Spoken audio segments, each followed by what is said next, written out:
When Rosa Delgado's hands trembled that cold January morning, she had no idea her entire life was about to change forever.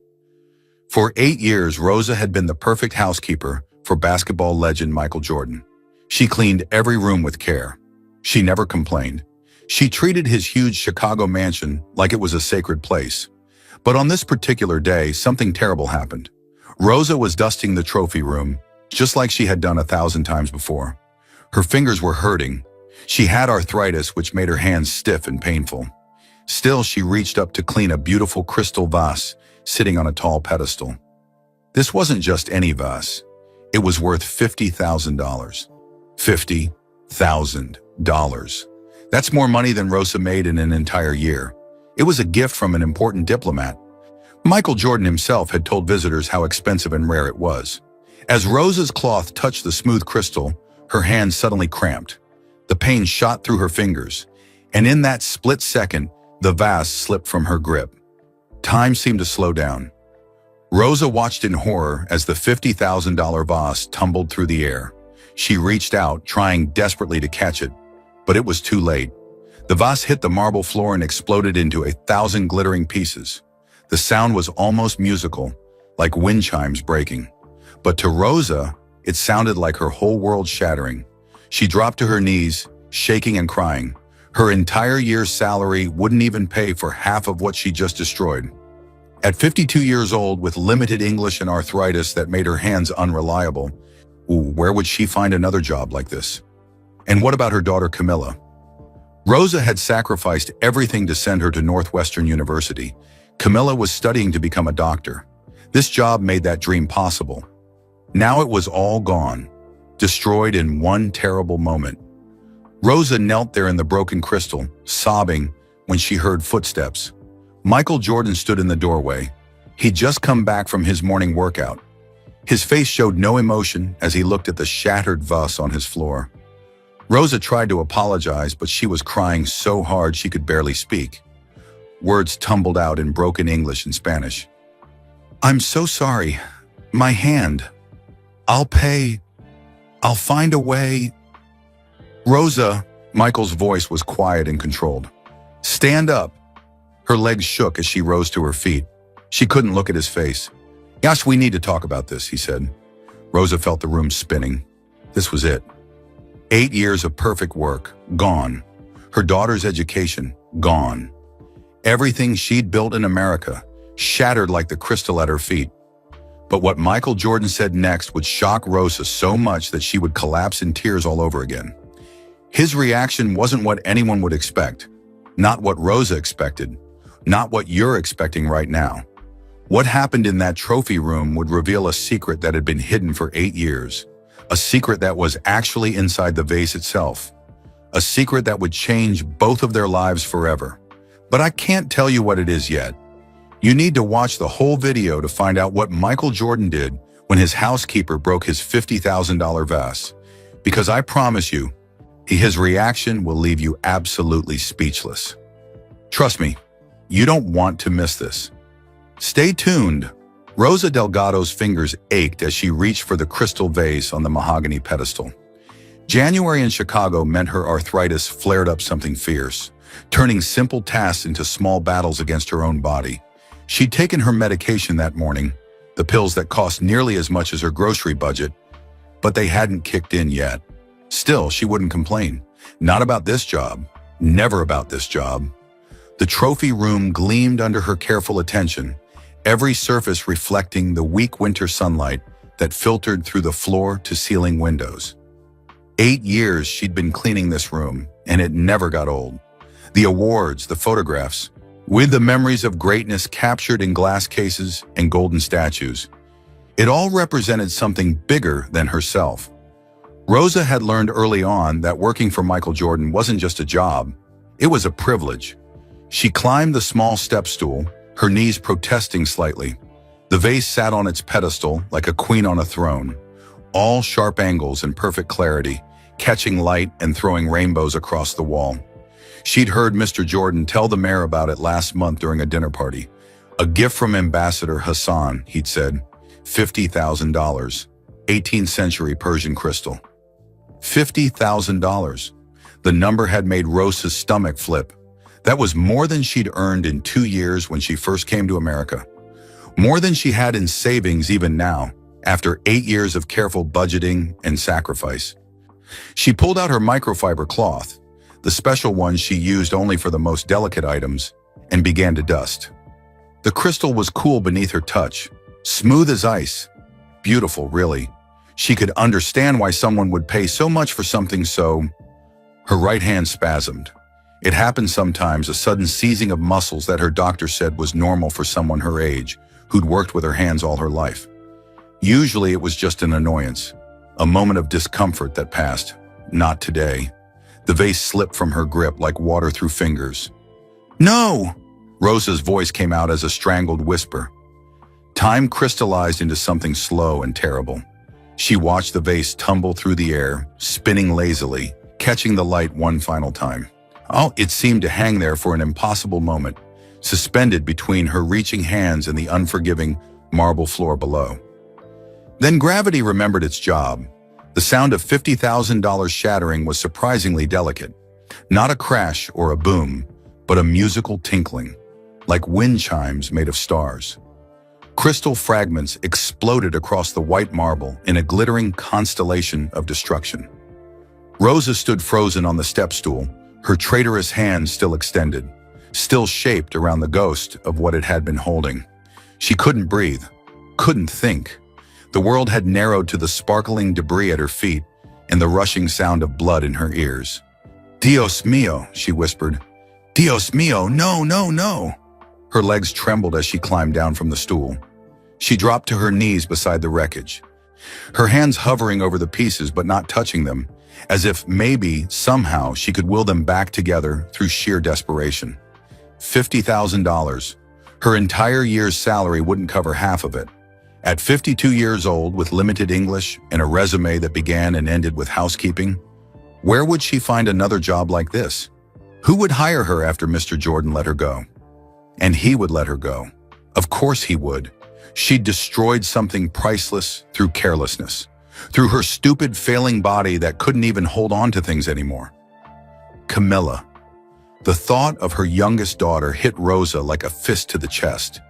Camilla was a sophomore at Northwestern, studying biology, dreaming of becoming a doctor. Rosa had sacrificed everything for that dream, worked double shifts, skipped meals, worn the same coat for 6 winters. This job had made it all possible, and now she'd thrown it away. Tears blurred her vision, hot and shameful. She was crying now, really crying, her shoulders shaking as she knelt in the ruins of her life. "Lo siento," she sobbed to the empty room. "I'm so sorry. I'm so sorry." "Rosa," the voice from the doorway froze her blood. She looked up through tear-filled eyes to see Michael Jordan standing there in his workout clothes, a towel around his neck, his expression unreadable. He must have just come back from his morning session in the gym. His eyes moved from her face to the shattered crystal scattered across his floor. Rosa tried to speak, to apologize, to explain, but only broken Spanish tumbled out, mixed with fragments of English. "Mr. Jordan, I'm sorry, my hand, the vase. I know how much. I'll pay. I'll find a way." "Rosa?" His voice was quiet, controlled, the kind of quiet that preceded storms. "Stand up." Her legs barely supported her weight as she rose, still trembling, still crying, unable to meet his eyes. "We need to talk about this," Michael said. His expression revealed nothing. Rosa felt the room spin around her, felt 8 years of dignity and pride crumbling like the crystal at her feet. This was the end. She knew it. Everything she'd built, everything she'd worked for, shattered in one terrible moment of failed grip and fragile bone. Rosa's mind spiraled backward as she stood there, unable to look at Mr. Jordan's face. 8 years. 8 years that had changed everything. She remembered her first day like it was yesterday, though she'd been a different woman then. 44 years old, newly divorced, working 3 jobs just to keep her children fed. The employment agency had called it a long shot. "Mrs. Delgado," the agent had said, shuffling papers nervously, "I have to be honest. Mr. Jordan is very particular about his staff. Very particular. He's interviewed 17 people for this position in the past 6 months. Rosa had nodded, smoothing down the best blouse she owned, the one with the small stain near the hem that she always kept tucked in. She couldn't afford to be picky. Her landlord had just raised the rent, Matteo needed new shoes, and Camilla's school was asking for fees Rosa didn't have. The interview had been terrifying. Michael Jordan sat behind an enormous desk, his presence filling the room even when he was still. He'd asked her the standard questions: experience, references, availability. Rosa answered honestly, her English halting but sincere. Then he'd asked the question that changed everything. "Why do you want this job, Rosa?" She could have lied, could have said something about admiring him, about basketball, about the honor of working for someone famous. But Rosa had been too tired for lies, too worn down by life to be anything but truthful. "I don't know anything about basketball, Mr. Jordan," she'd said, meeting his eyes for the first time. "But I know about hard work, and I know about keeping promises. You promised to pay me fairly. I promise to treat your home like it's sacred, like it's my own family's home. That's all I know how to do." Something had shifted in his expression. He'd hired her on the spot. Those first months had been a revelation. Rosa learned Mr. Jordan's routines with the dedication she'd once applied to memorizing prayers. He liked his coffee at exactly 6:15 a.m., strong and black. His workout clothes needed to be laid out the night before. The newspapers arranged in a specific order, sports section on top, then business, then everything else. But it was the small things that mattered most. The way he preferred his towels folded in thirds, not halves. How he needed complete silence in the early mornings when he reviewed game footage. The specific meal he ate before any important meeting: grilled chicken, steamed vegetables, brown rice, no seasoning. Rosa learned it all, memorized it all, perfected it all. She remembered the first time Mr. Jordan had nodded at her. Really nodded with what looked like approval. After she'd prepared his pre-workout meal exactly right. That nod had felt like winning a championship herself. Over the years, she'd seen sides of him the world never saw. The night he sat alone in his study after a failed business deal, shoulders slumped, looking more human than legendary. Rosa had quietly left a cup of tea outside his door and disappeared before he could see her. The next morning, the empty cup sat on the kitchen counter with a note: "Thank you." There was the morning she'd arrived to find him asleep on the couch in the trophy room, surrounded by old photographs of his mother. Rosa had covered him with a blanket and worked in complete silence until he woke. He never mentioned it. Neither did she. But something had deepened between them after that. An understanding that went beyond employer and employee. She'd been fiercely protective of his privacy.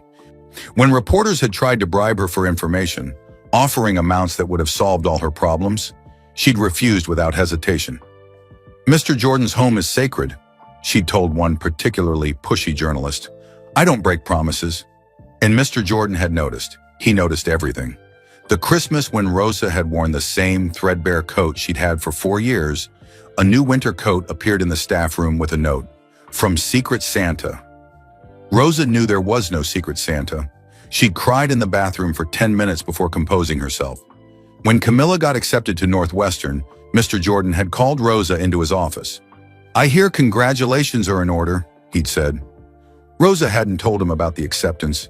She'd only mentioned it to the chef in passing. But somehow he knew. He always knew. And then came the darkest time. 2 years ago, when Matteo had fallen in with the wrong crowd.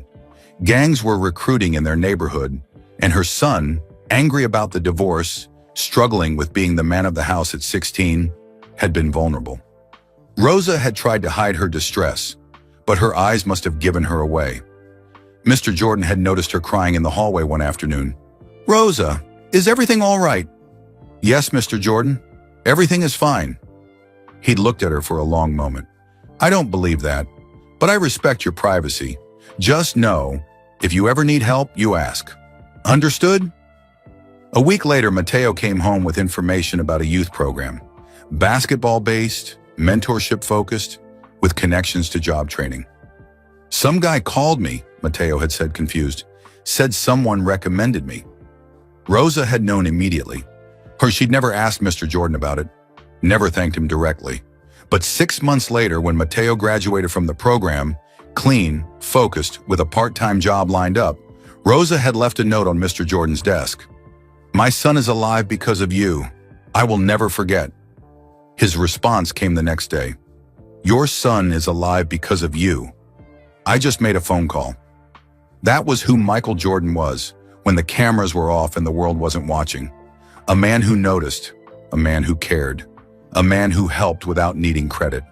And now Rosa stood before him, having destroyed something worth more than she could ever repay, watching 8 years of trust and loyalty crumble like the crystal scattered across his floor. Could 8 years of perfect service be erased by one terrible mistake?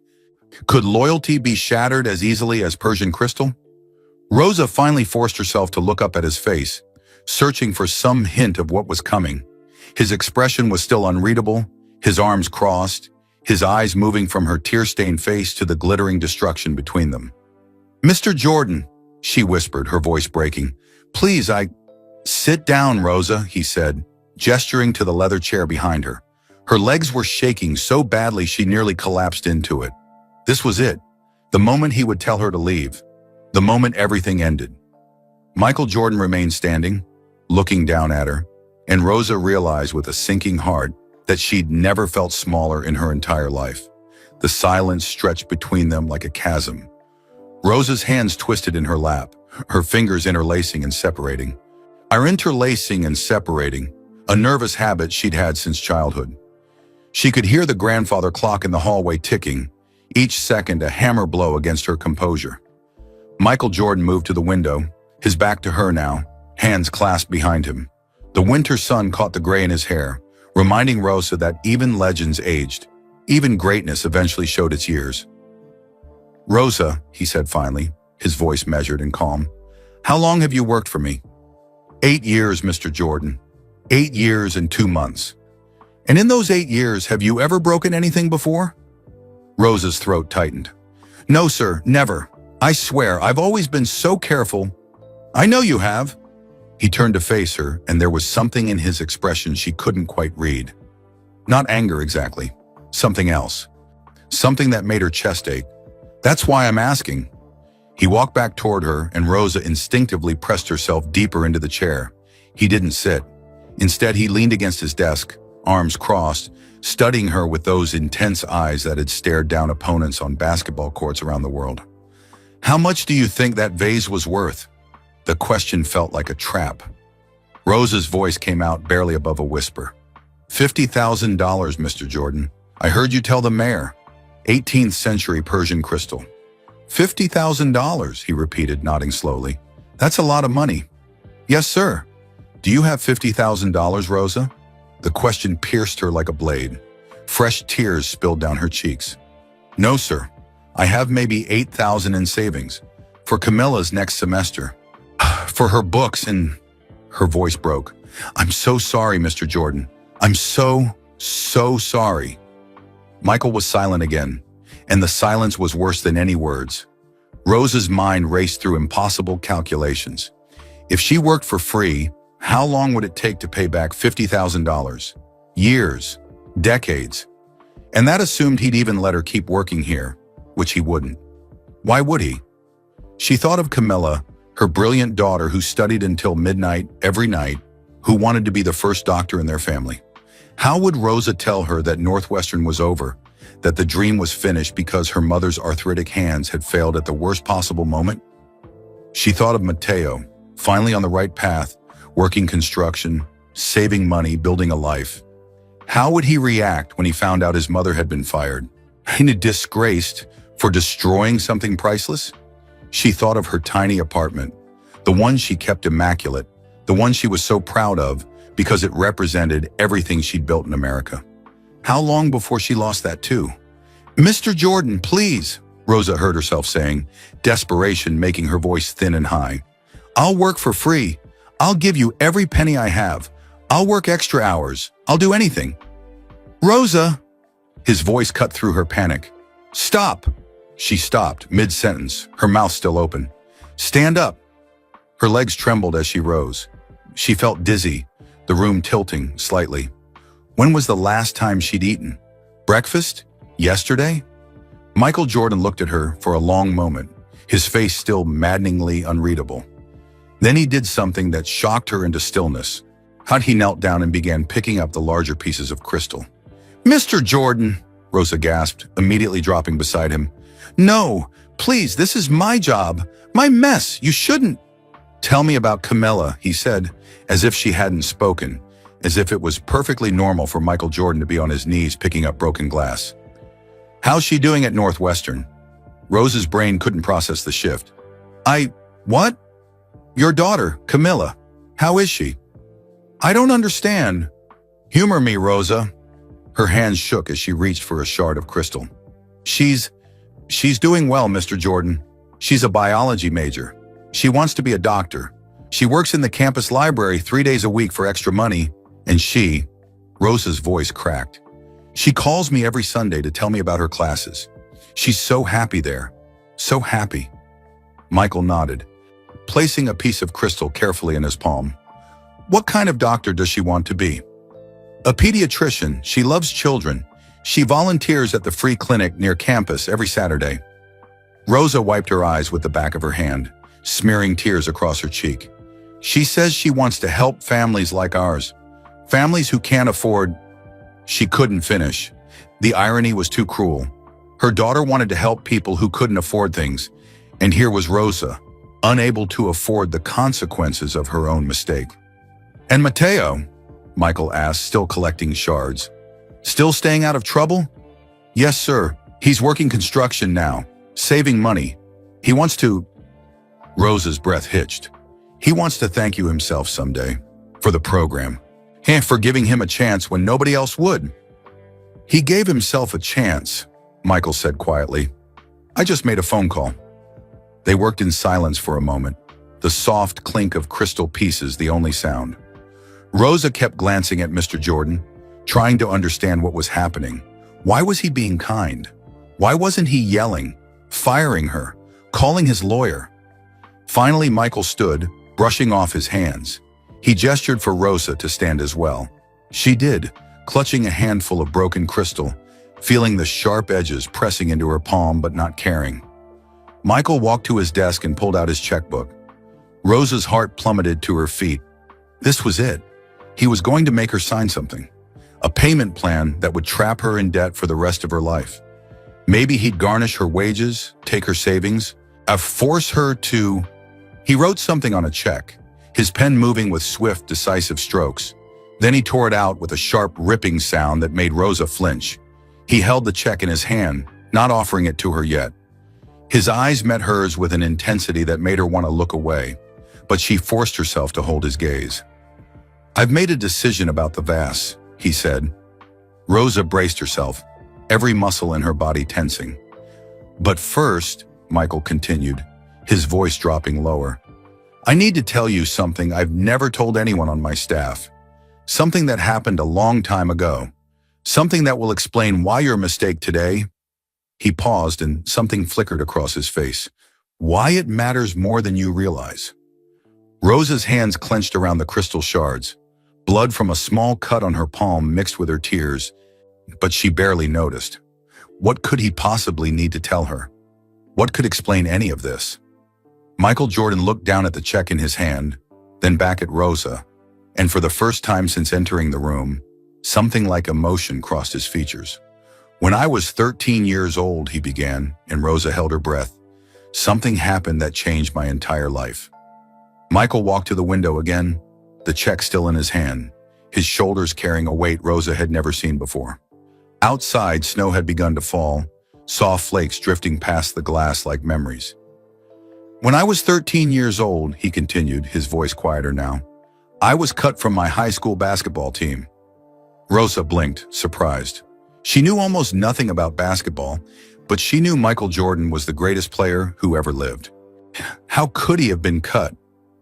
"I went home that day and locked myself in my room," Michael said. "I didn't want to see anyone, didn't want to talk. I just lay on my bed and cried. Cried like—" He paused. "Like I'd lost everything that mattered." Rosa's grip on the crystal loosened slightly. She'd never imagined Michael Jordan crying, never imagined him failing at anything. My mother, Dolores, she was working 2 jobs back then.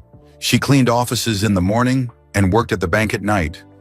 She'd come home exhausted every single day, so tired she could barely stand. But that afternoon, she heard me crying through the door. He turned from the window to look at Rosa. She had every reason to tell me to toughen up, to stop feeling sorry for myself. She had real problems. Bills to pay, mouths to feed, a husband who was working just as hard as she was. But you know what she did? Rosa shook her head, transfixed. She came into my room and sat on the edge of my bed. Didn't say anything for a while, just sat there with her hand on my shoulder. Then she told me something I never forgot. Michael's voice grew softer. She said, "Michael, the measure of a person isn't in what they break or lose. It's in what they build and how they treat people when nobody's watching." He walked back toward Rosa, and she saw something in his eyes she'd never expected to see. Vulnerability. Then she kissed my forehead and left for her night shift at the bank. She was dead tired, probably worried about 100 things, but she took the time to sit with her crying son and remind him what actually mattered. Michael's jaw tightened. I never forgot that. I used getting cut from that team as fuel. Made me work harder than I ever had before. But the real lesson wasn't about basketball. It was about what my mother showed me that day, that people matter more than accomplishments. That kindness matters more than success. Rosa's tears had stopped, replaced by a confused ache in her chest. Why was he telling her this? Do you know how many people have worked in this house over the years, Rosa? She shook her head. 47. Housekeepers, chefs, assistants, security, groundskeepers.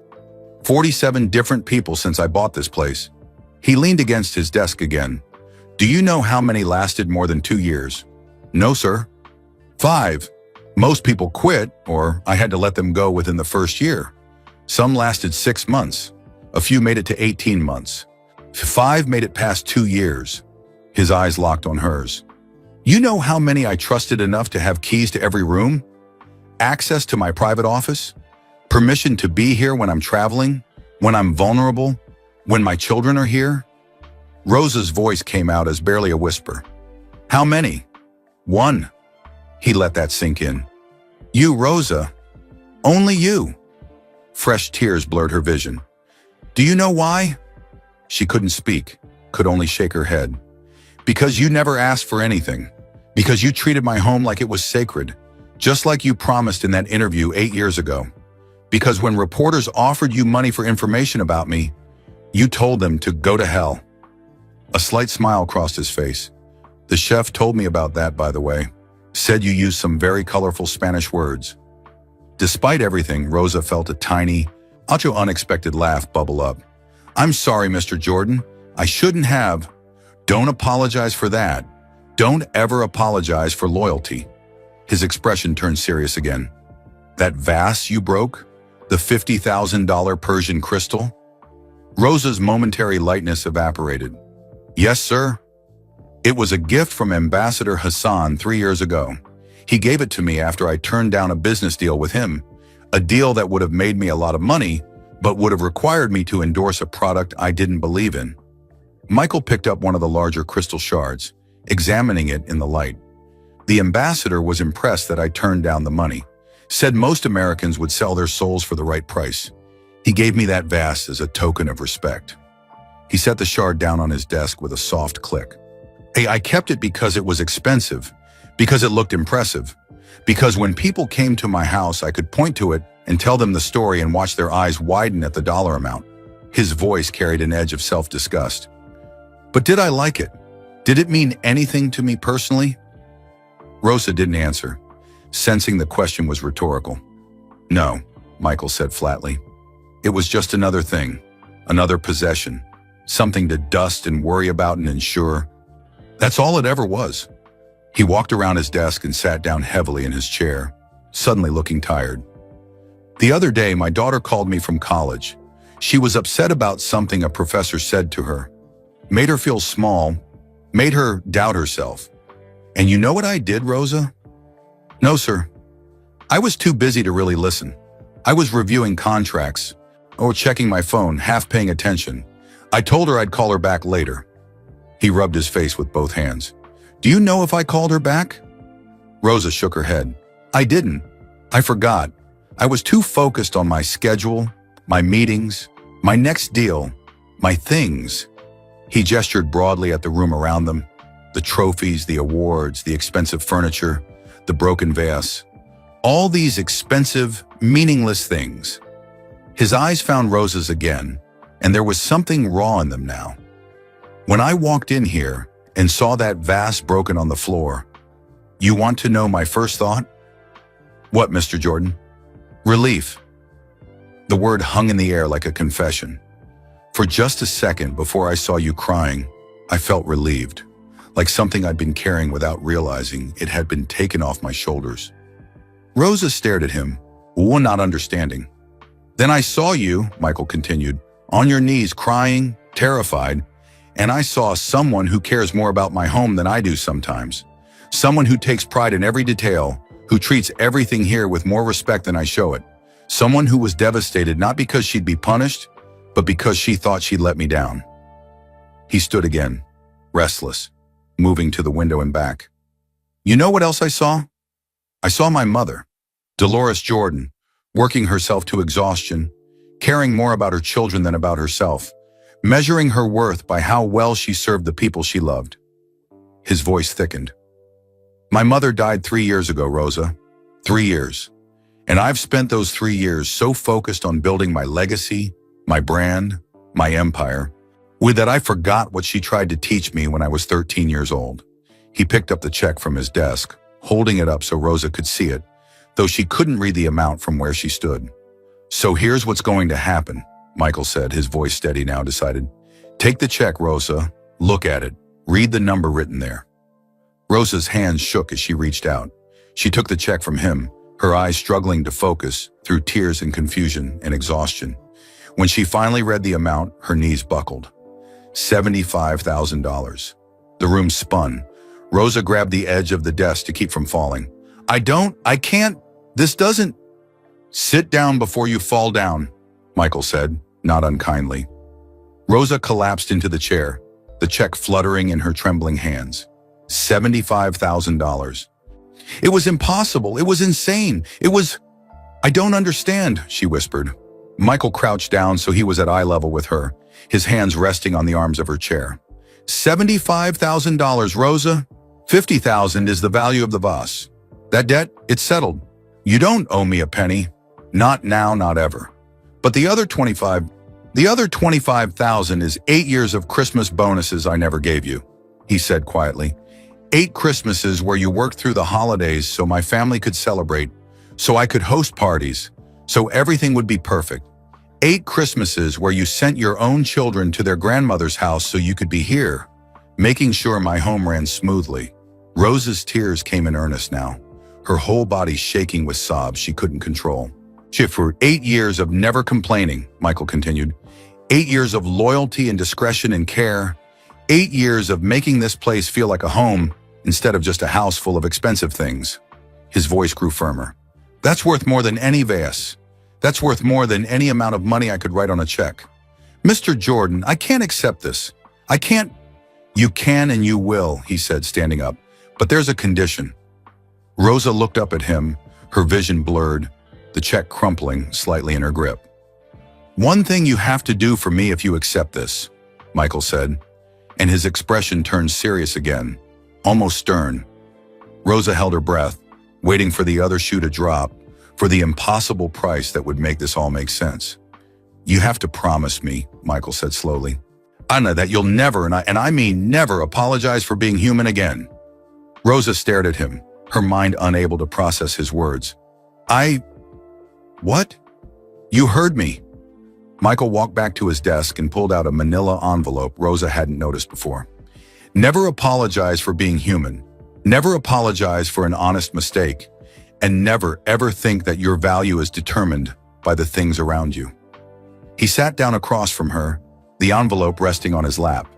The falling snow outside had intensified, creating a curtain of white that made the room feel separate from the rest of the world, like they existed in a moment outside of time. I grew up with nothing, Rosa. Not poor, but working class. My parents busted their backs to give us what we needed. Then I made it.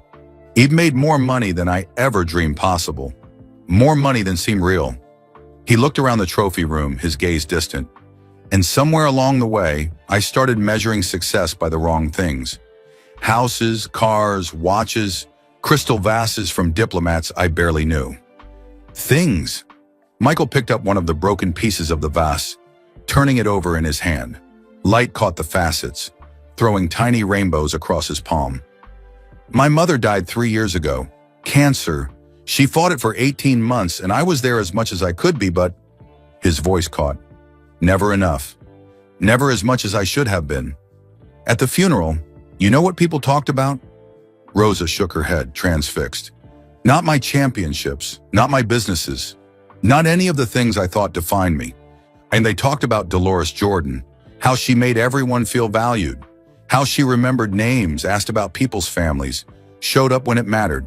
They talked about the time she drove 3 hours in a snowstorm to attend her hairdresser's daughter's wedding, about how she volunteered at the youth center every Thursday for 20 years, about how she knew every neighbor's birthday and never forgot to send a card. He set the crystal shard down gently. My mother's house. It wasn't big or fancy. After she passed, my siblings and I had to go through her things. You know what we found? No, sir. Boxes, dozens of boxes in her attic, carefully labeled and organized. You know what was in them? His eyes glistened. Every card I ever sent her, every childish drawing from when I was 5 years old, a napkin from the restaurant where we celebrated my first NBA contract. She'd written the date on it. My report cards, even the bad ones. A rock I gave her when I was 7 because I thought it looked like a heart. Michael's voice grew thick. Things that cost nothing, things that most people would throw away.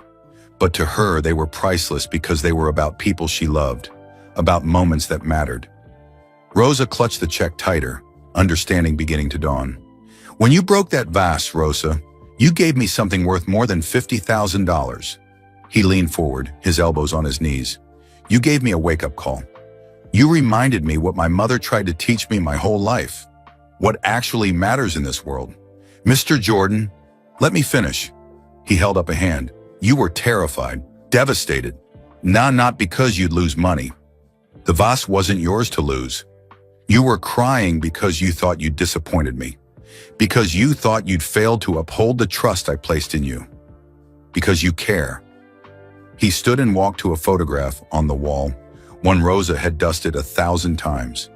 It showed a younger Michael with his mother, both of them laughing, her hand on his shoulder. That kind of caring can't be bought. That kind of loyalty can't be taught. That kind of integrity, his voice broke slightly. That's what my mother had. That's what she tried to teach me. And that's what you've shown me every single day for 8 years. Rosa couldn't stop crying now.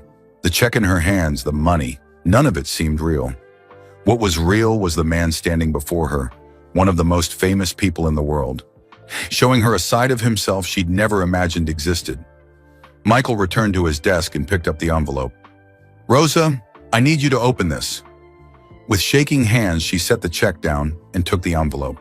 Inside was a document, several pages thick, official looking with legal language she struggled to read through her tears. What is this? She whispered. It's a contract. You're officially promoted to house manager, effective immediately. Michael sat on the edge of his desk watching her face. 40% salary increase.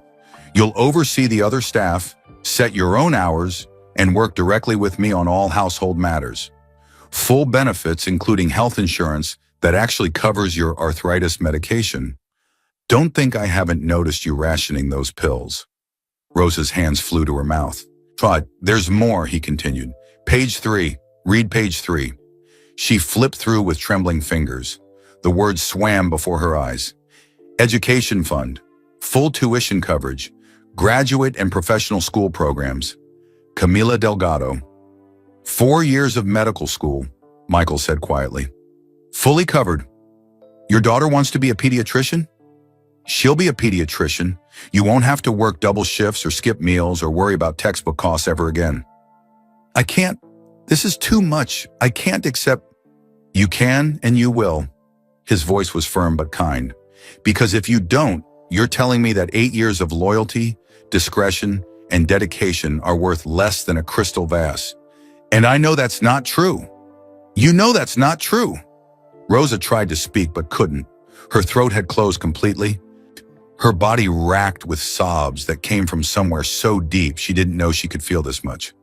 Michael grabbed a box of tissues from his desk and handed it to her, then sat down in the chair beside hers, giving her time to compose herself.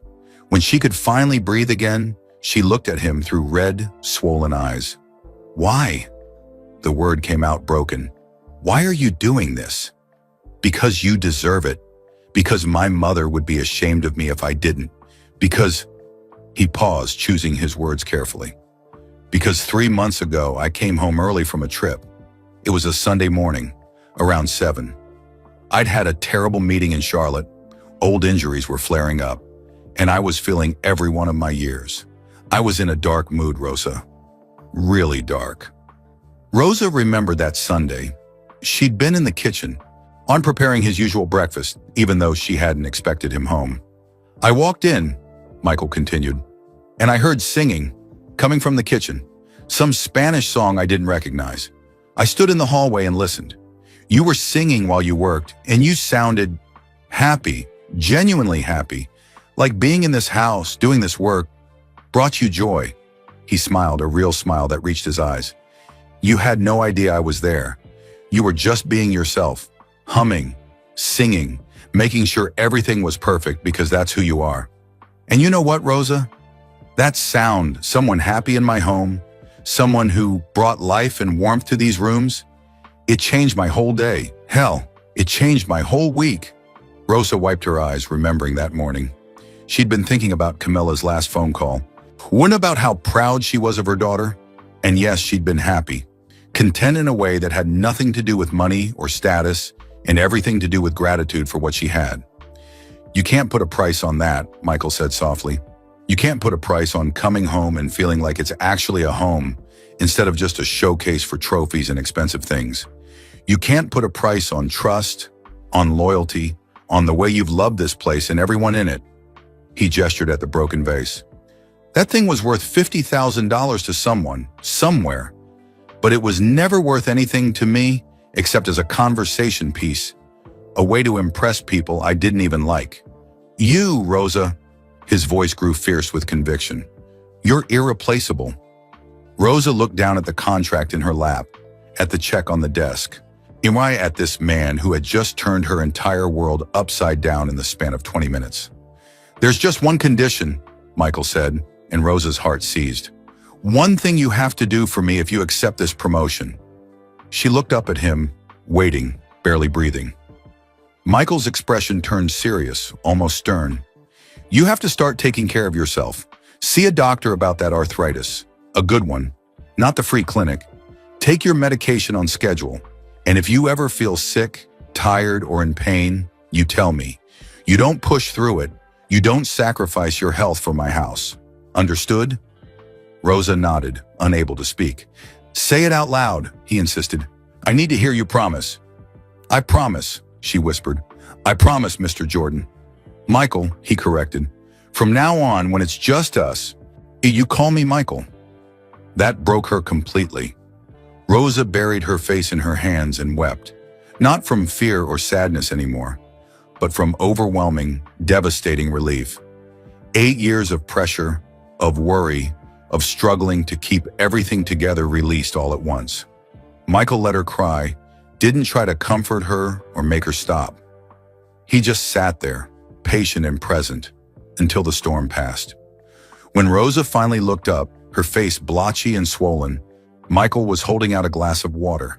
She took it gratefully, drinking half of it in one long swallow. Better? He asked. She nodded. I don't know what to say. Don't say anything yet. There's one more thing I need to tell you. Michael stood and walked to the window, his back to her once more. Something that will explain everything. Something I found in that vase. Rosa's brow furrowed in confusion. In the vase? Yes. He turned to face her, and there was something strange in his expression now. Something between wonder and disbelief. When a vase breaks, sometimes it reveals secrets it's been keeping. He walked to his desk and opened the top drawer, pulling out a small piece of paper, yellowed and folded, clearly old. When we were cleaning up the crystal, I noticed something lodged in the vase, Michael said. This was hidden inside the vase itself. I think it's been there since the day the ambassador gave it to me. He held out the paper to Rosa. Read it, he said, and then you'll understand why today, why your mistake, your tears, all of this, was exactly what was supposed to happen. Rosa took the paper with trembling fingers, unfolding it carefully. The handwriting was elegant, formal, written in dark ink that had faded slightly with time. As she read, her eyes widened and her breath caught in her throat. This changed everything. Rosa read the words once, then twice, her eyes scanning the elegant script as if the letters might rearrange themselves into something that made more sense. But they remained the same. Mr. Jordan, this vase is worth a fortune in money, but nothing in meaning. It belonged to a man who valued possessions over people, and it brought him no happiness. I give it to you not as a gift of value, but as a test. If you display it, you have learned nothing from our conversation. If you break it or give it away, you will have learned everything. The choice reveals the man. Ambassador Hassan. Below the signature was a date, 8 years ago. Almost to the day when Rosa had started working here. I don't understand, Rosa whispered, looking up at Michael. A test? Michael took the note back, staring at it with an expression somewhere between amazement and chagrin. The day the ambassador gave me this vase, we had a long conversation. He'd invited me to partner on a resort development in Dubai. Exclusive, high-end, guaranteed to make millions. But the project required me to endorse products I didn't believe in. Marketing to people who couldn't afford it, creating artificial scarcity, exploiting workers overseas. He sat down heavily in his chair. I turned him down, told him I'd learned from my mother that you don't build wealth on other people's suffering. The ambassador was impressed, said most Americans would sell their souls for that kind of money. That's when he gave you the vase, Rosa said slowly. Yes, told me it was a token of respect, a symbol of my integrity. Michael laughed, but there was no humor in it. And what did I do? I put it on a pedestal, literally. Told everyone who'd listen how much it cost, where it came from. Used it to show how important I was, how connected, how successful. He looked at the note again, shaking his head. 8 years. I failed that test for 8 years. Rosa's mind was reeling. But how could you have known? The note was hidden inside. That's exactly the point. Michael stood and walked to where the broken crystal still scattered the floor, catching the weak winter light. A true test of character isn't something you study for. It's not something you can prepare for or anticipate. It reveals who you actually are when you think nobody's watching. He knelt down and picked up another shard, examining it closely. The ambassador wanted to see what kind of man I really was. Would I display this expensive thing as a trophy? Would I let it become just another possession to flaunt? Or would I understand that some things are meant to be broken? That the real value isn't in keeping them perfect, but in learning what they teach us? Rosa set the note on the desk with trembling hands. You said the date on the note. It's from 8 years ago. The same week you started working here, Michael confirmed. I've been thinking about that, about how I almost didn't hire you. You were the 18th interview, and I was frustrated, impatient. But something about what you said that day made me take a chance. I know about hard work, and I know about keeping promises. Rosa repeated her own words from so long ago. Exactly. Michael returned to his chair. I think, he paused, seeming to struggle with the words. I think maybe the real test wasn't about the vase at all. Maybe it was about what kind of employer I'd become, what kind of man, whether I'd treat the people who work for me with dignity and respect, or whether I'd just see them as possessions, Rosa finished quietly. Like the vase. Their eyes met, and in that moment, Rosa saw the full weight of what Michael was carrying. The guilt, the realization, the shame of having failed to see what was right in front of him for 8 years. When I walked in today and saw you crying over that broken vase, Michael said, his voice rough with emotion, I saw the same fear in your eyes that I'd seen 100 times in my mother's eyes when I was growing up. The fear of not being able to provide, of losing everything over one mistake, of being judged by your failures instead of your character. He leaned forward, his hands clasped between his knees. My mother once broke an expensive dish at someone's house. She was cleaning for them, trying to make extra money. The woman who owned the house screamed at her, called her careless, docked her entire week's pay. My mother came home in tears. Rosa's heart clenched. I was maybe 10 years old, Michael continued. I remember my father putting his arm around her and saying, Dolores, that woman can buy 100 dishes, but she'll never have what you have, the respect of people who matter. My mother kept that job for 3 more months because we needed the money, but she never sang while she worked there again.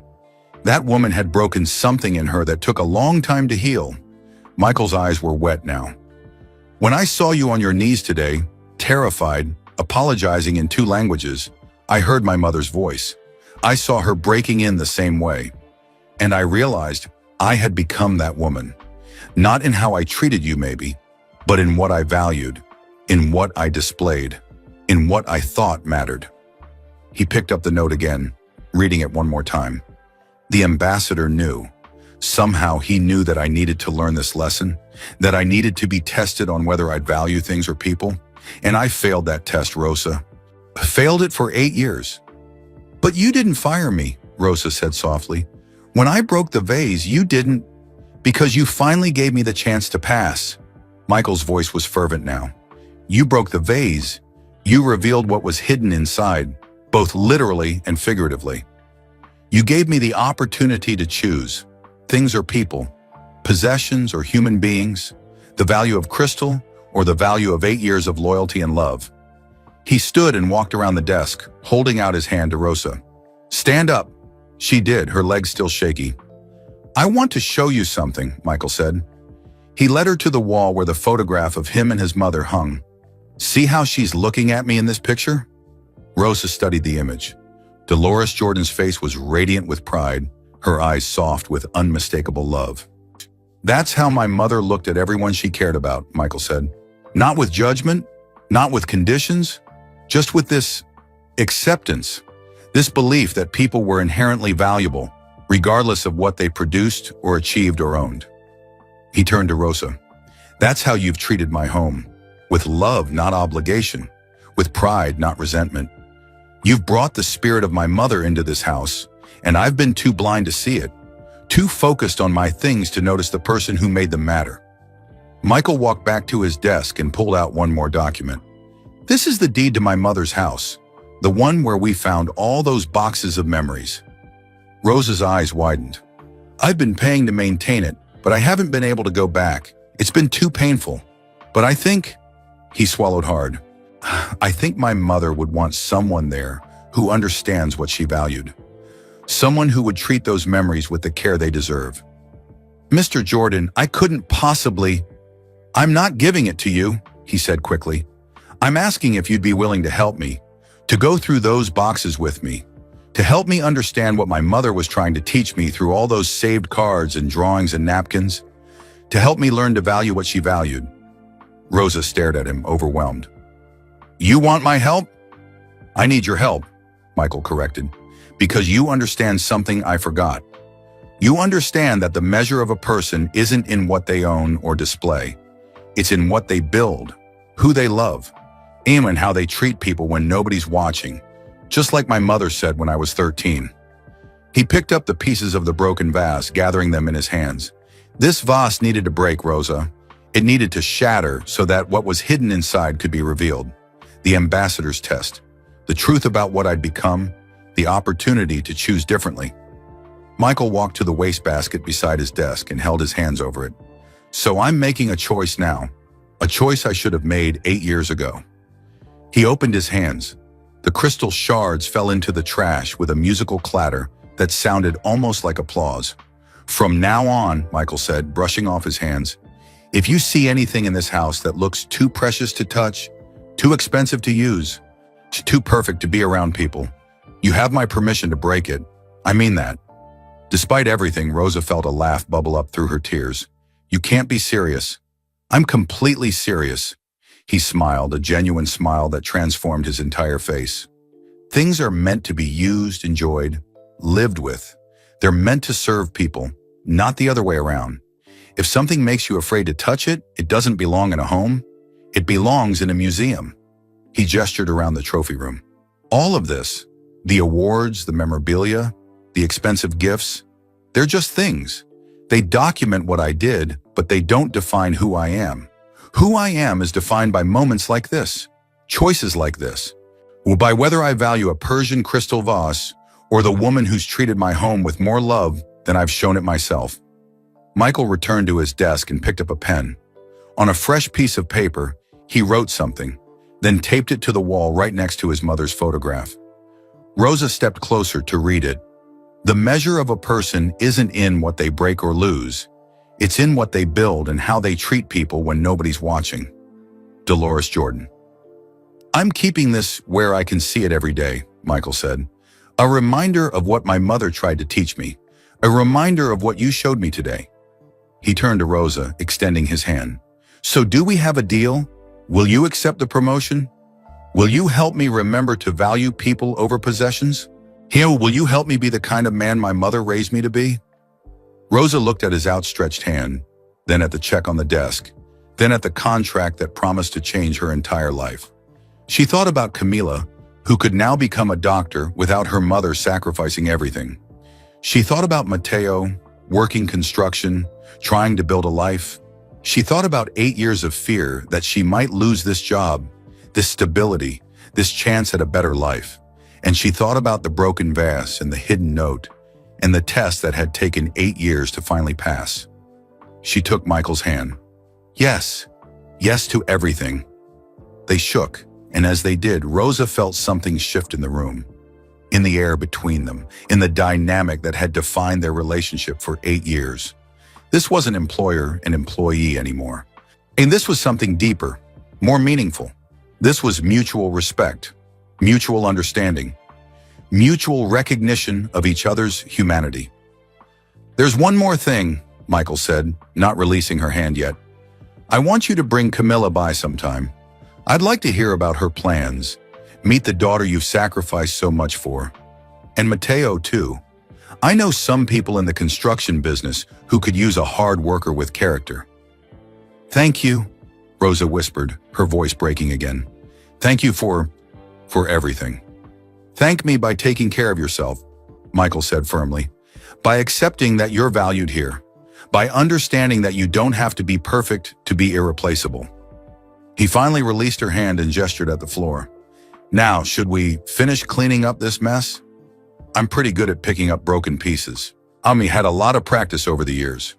They knelt together once more, employer and employee, legend and immigrant, two people brought together by chance and kept together by something far more powerful than money or fame. As they worked, Rosa noticed something else among the crystal, a small fragment with an unusual texture. She picked it up carefully. Mr. Jordan, Michael, there's something else here. He looked over and Rosa held up what appeared to be another piece of paper, smaller than the first note, stuck to a shard of crystal with what looked like old wax. Michael took it carefully, peeling away the wax seal. His expression changed as he read it, his eyebrows rising. What is it? Rosa asked. Michael looked at her, then back at the paper, then started to laugh. Really laugh, the kind of deep, genuine laughter that filled the entire room and echoed off the walls. What? Rosa asked again, bewildered but unable to help smiling at the sound of his joy. What does it say? Michael wiped his eyes, still chuckling, and handed her the paper. Rosa read the second note, and suddenly she understood. The laughter was contagious, spreading from Michael to her until they were both sitting on the floor, surrounded by broken crystal, laughing like children, tears streaming down their faces. The note read, P.S. If you are reading this, the vase has been broken. Congratulations. You have passed the test. The person who broke it did you a favor. Reward them accordingly. They are more valuable than they know. A year each. The laughter subsided slowly, like ripples on a pond, gradually returning to stillness. Rosa sat on the floor of the trophy room, her professional dignity completely abandoned, her cleaning uniform dusted with tiny fragments of crystal that caught the light like scattered diamonds. Across from her, Michael Jordan, the Michael Jordan, sat with his back against his desk, legs stretched out, looking more relaxed than she'd ever seen him. "Do you understand what this means?" Michael asked, holding up the second note. The ambassador planned this. All of it. He knew someone would eventually break this vase. He knew that whoever did would probably be terrified. And he knew that my reaction, how I treated that person, would be the real test. Rosa shook her head in wonder. But how could he know someone would break it? Because expensive, fragile things eventually break, Michael said simply. That's their nature.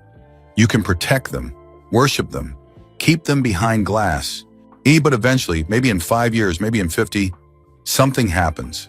An earthquake, a careless moment, an accident. He gestured at Rosa's hands. Arthritis. The word hung between them, and Rosa looked down at her fingers, twisted slightly at the knuckles, the joints swollen despite her medication.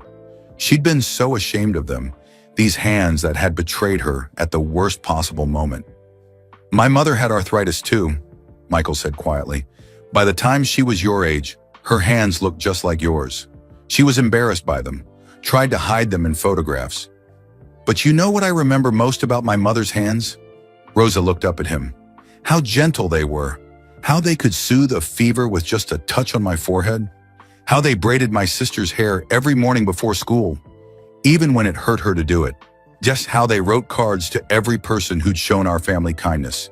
No matter how small, his voice grew soft. Those crooked, painful hands created more love than any perfect hands ever could. Fresh tears spilled down Rosa's cheeks. She'd spent so many years hating her hands, cursing them for slowing her down, for making simple tasks difficult, for threatening her ability to work. Your hands didn't betray you today, Rosa, Michael said. They did exactly what they were meant to do. They broke something that needed to be broken. They revealed something that needed to be revealed. They gave both of us a gift we didn't know we needed.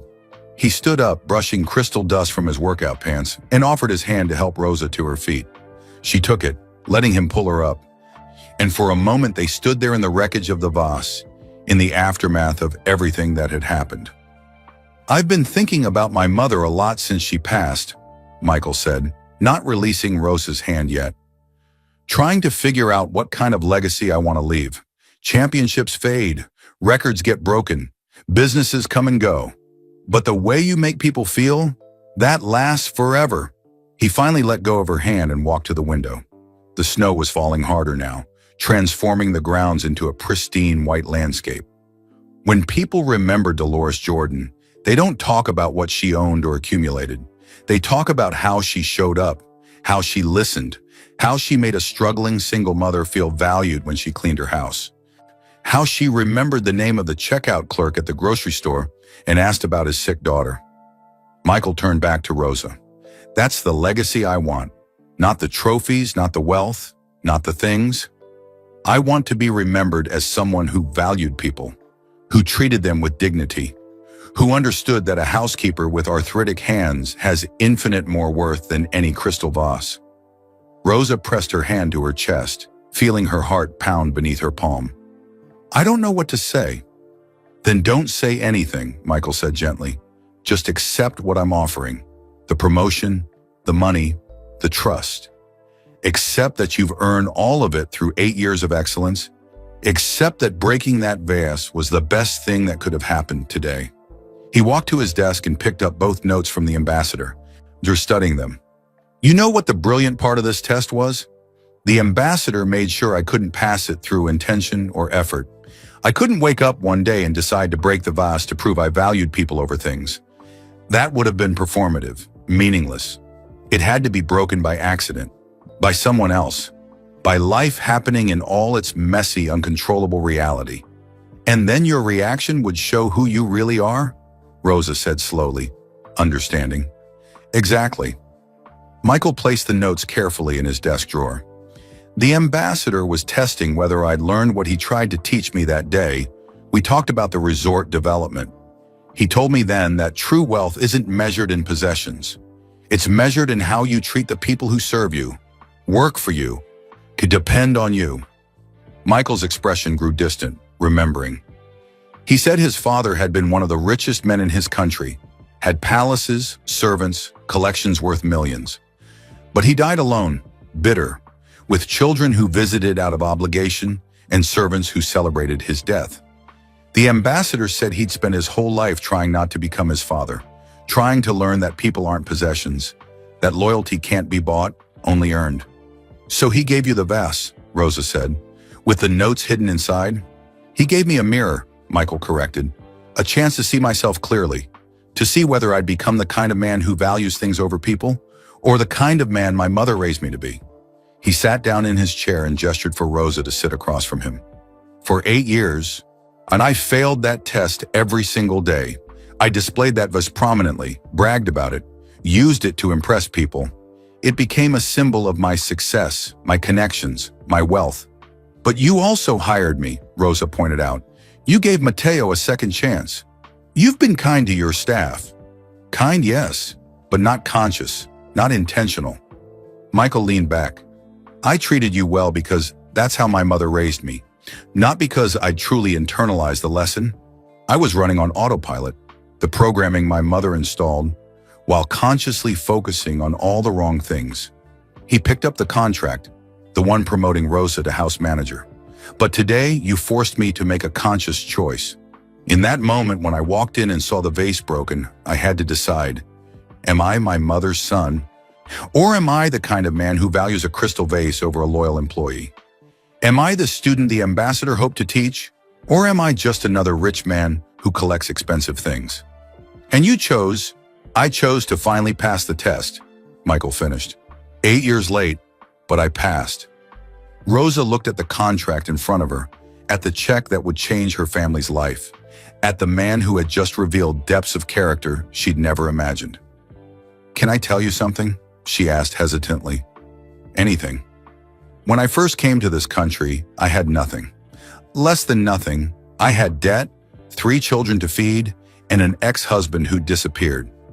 People treated me like I was invisible, like I didn't matter because I cleaned houses and spoke broken English. Rosa's voice strengthened as she continued. Mom and the employment agency told me not to get my hopes up about this job.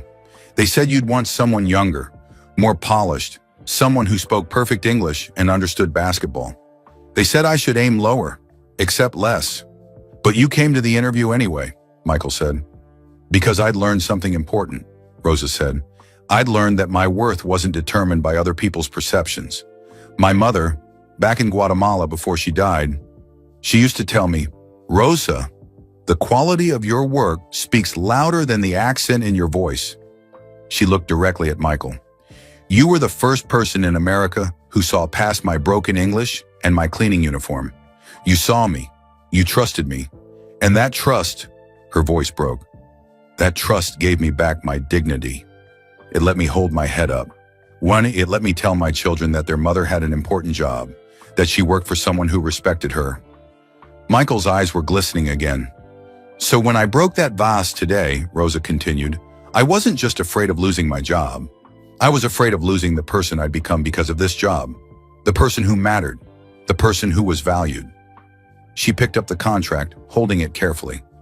This promotion, this money, it's wonderful, and my family will benefit in ways I can't even fully comprehend yet.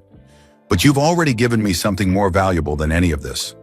What's that? Michael asked softly. You reminded me that I was right to trust my mother's wisdom, that good work does speak louder than accents or appearances. That dignity isn't something people give you. It's something you claim by how you show up every day. Rosa smiled through her tears. And you showed me that even legends have mothers who taught them the same lessons my mother taught me. Michael stood up and walked around the desk. To Rosa's surprise, he wrapped her in a brief, firm hug. Thank you, he said. Thank you for breaking the vase. Thank you for crying. Thank you for caring. Thank you for being exactly who you are. When he released her, they both wiped their eyes, slightly embarrassed by the emotion, but not ashamed of it.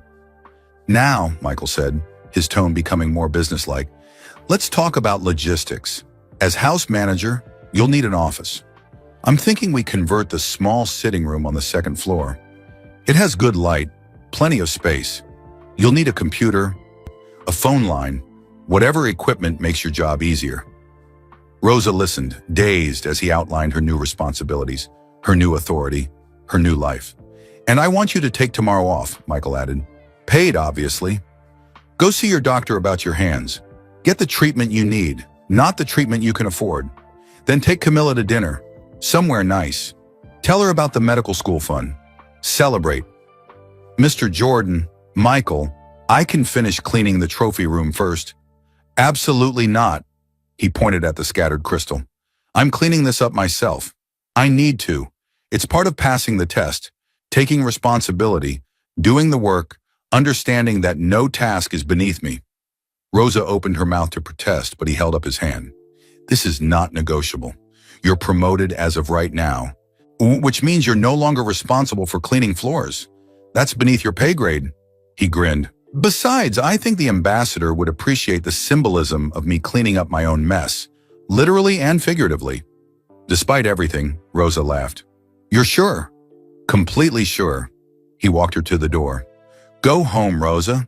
Hug your children. Call your mother's spirit and tell her that her wisdom is still changing lives, even here in Chicago. Rest. Tomorrow we start the next chapter. Rosa gathered her cleaning supplies, moving in a daze. At the door, she turned back one more time. Michael was already kneeling on the floor, carefully picking up crystal shards, looking more at peace than she'd ever seen him. Michael? She said softly. He looked up. No, your mother would be very proud of you today. His smile was beautiful in its simplicity. I hope so. I'm trying to be worthy of her. Rosa nodded and left, walking through the massive house that had been her workplace for 8 years, seeing it differently now. Not as a place where she was merely an employee, but as a home where she was valued, respected, seen. As she reached the staff exit, she paused and looked back down the long hallway. Through the open door of the trophy room, she could see Michael Jordan, billionaire, legend, icon, on his hands and knees, cleaning up broken glass. And she understood finally what the ambassador had known all along, that the true measure of greatness isn't in the trophies on the wall or the money in the bank. It's in the willingness to kneel down and clean up the broken pieces. It's to value people over possessions, to choose humanity over pride. Rosa stepped out into the snow, clutching the check and the contract to her chest. Somewhere above, she imagined 2 mothers, one from Chicago, one from Guatemala, smiling at what their children had learned, at the lessons that had taken root despite the years in the distance and all the obstacles life had placed in the way. The vase was broken, the test was passed, and everything, absolutely everything, had changed. But as Rosa walked to her car, her arthritic hands carefully holding the most important paper she'd ever received, she realized something else. Maybe everything had always been changing.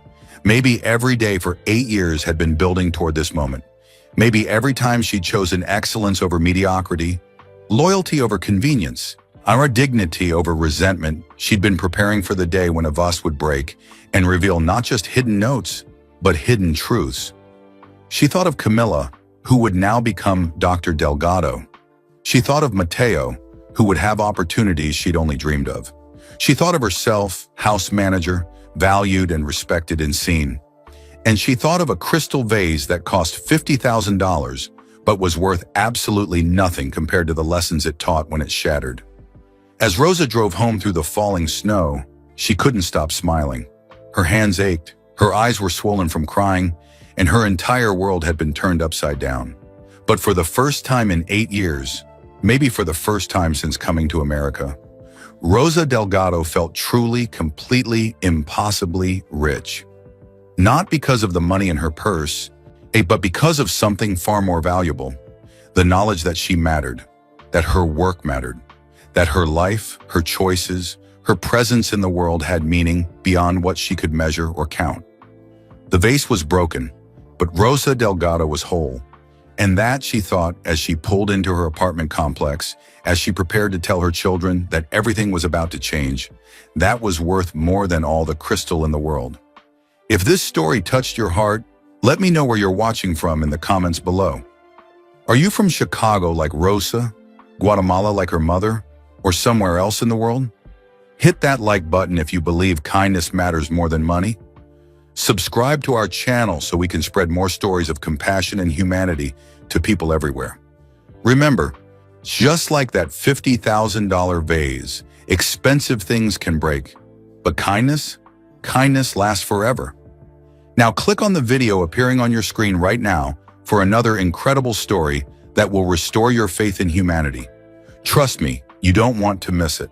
Thank you for watching, and remember to treat everyone with dignity and respect. You never know how much your kindness might change someone's life.